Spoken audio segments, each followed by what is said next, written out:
I don't have any more drama. I don't have any fights all the time. Like, things are just very smooth sailing, and it's wonderful to be Maddie. So that's all I can say. It's just wonderful to be me. I live in Blacksburg, Virginia. I'm in school for welding, and my addiction started back in 2017. I am married, going through a divorce, don't have any children. I have one dog who is my life.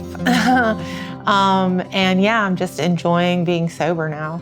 I started at 11 years old, so that would have been 2001. I started smoking weed and drinking. I would sneak out of my house. I would do all the things. That progressed to pain pills. I had a surgery and got on pain pills, and I realized that they made me feel elated, and I liked it. So after that, I was buying them on the street and getting them from friends and stuff like that. That was basically all I did up until I was 16. Then I got introduced to meth for the first time.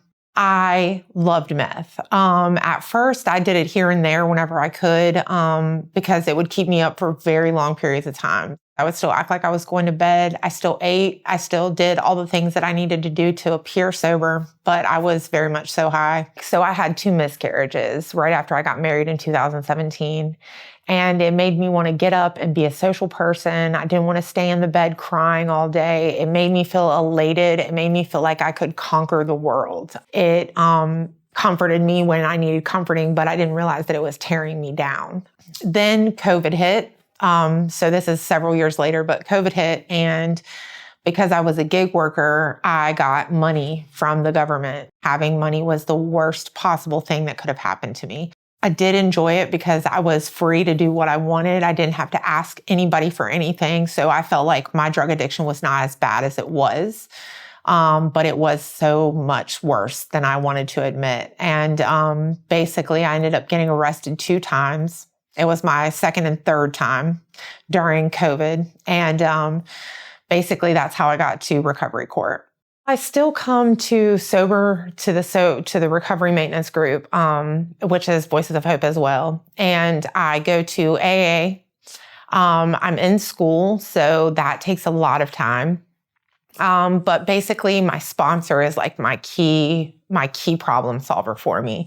So anytime I have anything wrong, my sponsor is just a phone call away, and I'm so thankful for her. So how would you describe where you are in life now?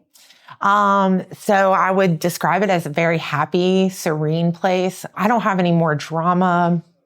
I don't have any fights all the time. Like, things are just very smooth sailing, and it's wonderful to be Maddie. So that's all I can say. It's just wonderful to be me.